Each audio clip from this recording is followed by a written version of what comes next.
surat pribadi dan surat resmi. Nah,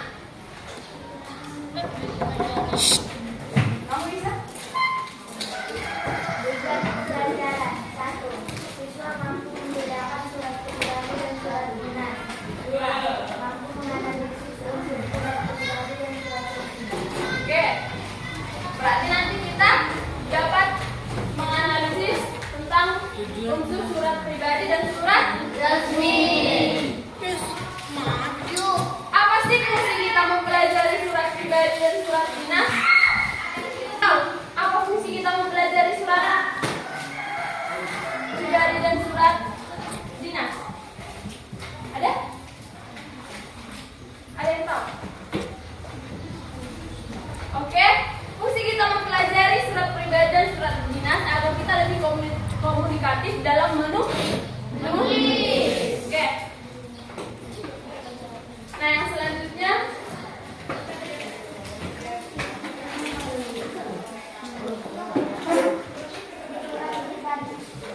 Surat pribadi adalah surat yang digunakan untuk berkomunikasi secara pribadi, bersifat tidak resmi, dan berisi tentang hal-hal pribadi. Surat pribadi dituliskan oleh seseorang individu atau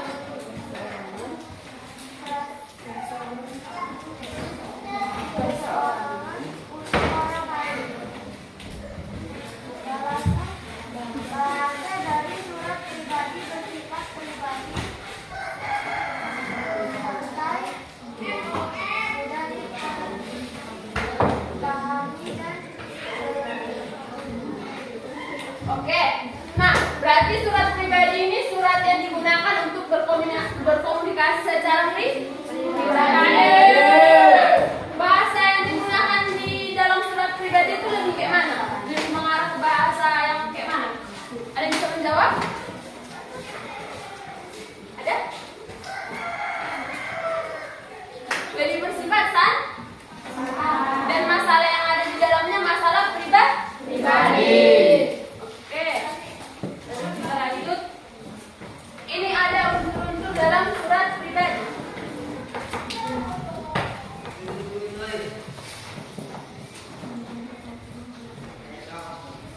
Nah, ada unsur-unsur. Nampak kan? Nampak ke belakang?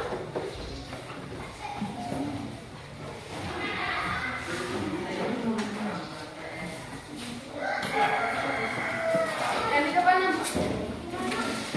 Oke. Ada yang bisa membacakan? Oh, bisa. Enggak, dari ini. Enggak ada.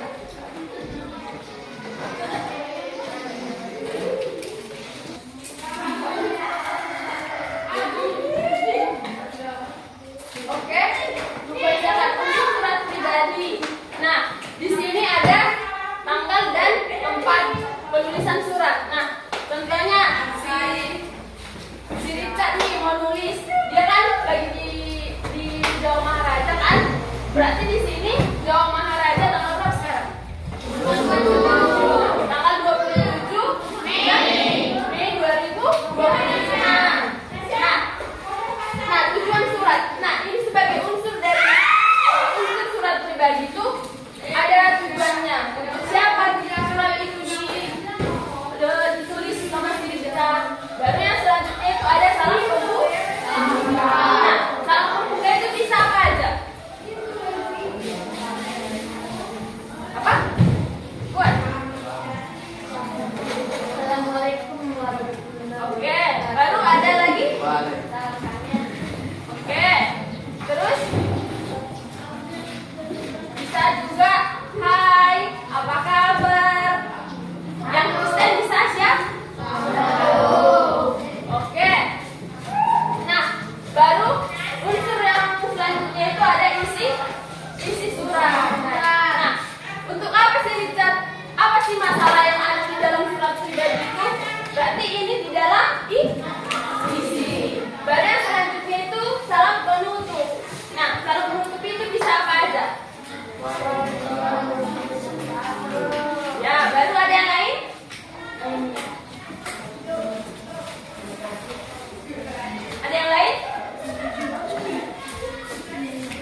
Dari sini nggak ada lagi.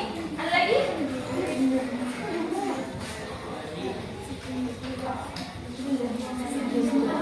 Sekian dan terima kasih. Baru yang selanjutnya itu ada identitas pengirim surat. Nah, identitas pengirim surat itu berarti sih, salam rindu bisa juga sebagai penutup dan ada nama si Richard di bawah. Baru yang selanjutnya itu ada surat resmi atau surat dinas. Surat resmi. Surat resmi biasanya juga disebut dengan surat dinas. Surat dinas adalah surat yang dikirim oleh suatu institusi atau lembaga kepada seseorang atau ke instansi lain yang berisi hal-hal kedinasan. Contoh dari surat dinas adalah surat undangan, surat jual beli, surat perjanjian, kota dinas, dan lain-lain. Bahasa yang digunakan pada surat dinas bersifat resmi dan formal. Ini berarti bahasa yang digunakan harus sesuai dengan kaidah bahasa Indonesia yang baik dan benar, serta menggunakan ejaan yang disempurnakan. Bahasa ini juga harus efektif, singkat, padat, dan mudah dimengerti. Oke, nah surat resmi itu biasanya juga disebut dengan surat dinas. Adalah surat yang dikirim oleh suatu instansi atau lembaga kepada perseorangan atau ke instansi lain yang berisi hal-hal tentang kedinasan. Contoh itu surat dinas adalah surat undangan, surat jual beli, surat perjanjian, nota dinas, dan lain-lain. Nah, bahasa yang digunakan dalam surat dinas itu bahasa yang sesuai dengan ejaan yang disempurnakan atau bisa bahasa baku. Nah, yang selanjutnya itu ada unsur-unsur surat resmi. Nah, yang pertama itu ada kepala surat atau kop surat. Yang mana itu? Kop surat. Udah belajar? Belum? Oke, dijelaskan. Yang ini, yang di atas ini, nampak gak ke belakang? Tapi nampak? Ya Allah, gak nampak tulisannya ya. Yang ini, dari garis ini sampai ini adalah kop surat. Itu adalah bisa juga disebut sebagai kepala surat. Oke. Baru yang selanjutnya itu ada nomor surat. Nah, nomor surat itu ada di sini. Ini ada nomor surat di sini. Baru yang selanjutnya itu ada tanggal surat. Nah, tanggal itu kan ada di samping, ini, samping dan di ujung, ya kan? Ini namanya tanggal surat. Baru yang selanjutnya itu ada lampiran surat. Nah, lampiran surat itu kayak berapa berkas suratnya itu. Itu berarti ini ada berapa? Satu. Berarti lampiran surat ada satu. Oke. Baru yang selanjutnya perihal surat.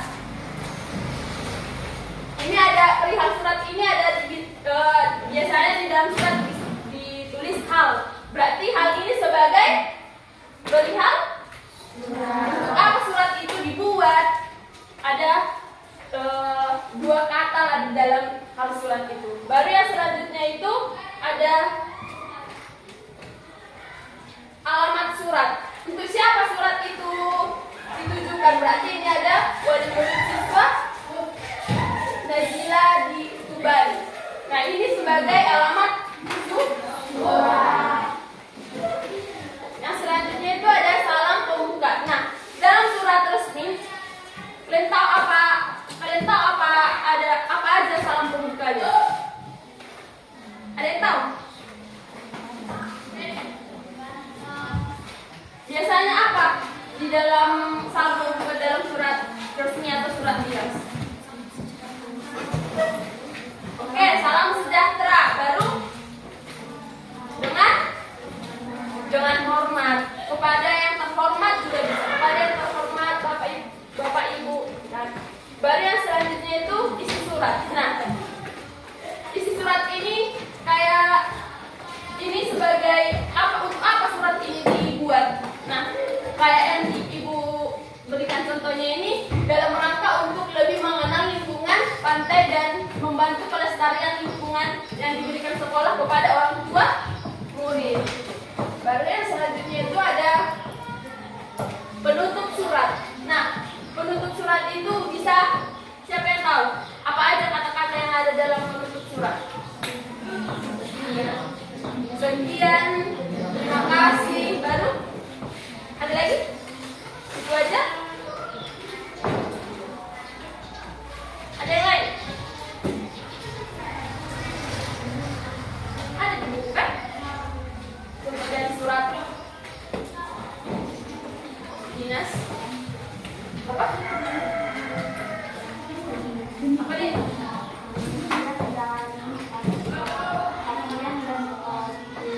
Saudara, kami mengucapkan terima kasih. Oke, demikian surat ini bisa juga. Baru yang selanjutnya itu ada identitas pengirim. Biasanya itu ada hormat kami, baru nama dari pengirim surat itu atau instansi itu. Baru salam penutup. Ini biasanya ada juga ini yang mengetahui, ada juga ini identitas pengirim ini ada yang mengetahui. Contohnya yang mengetahui surat ini ada kepala sekolah, guru-guru yang ada yang mendukung lah untuk program pembelajaran lingkungan ini. Baru itu salam penutup.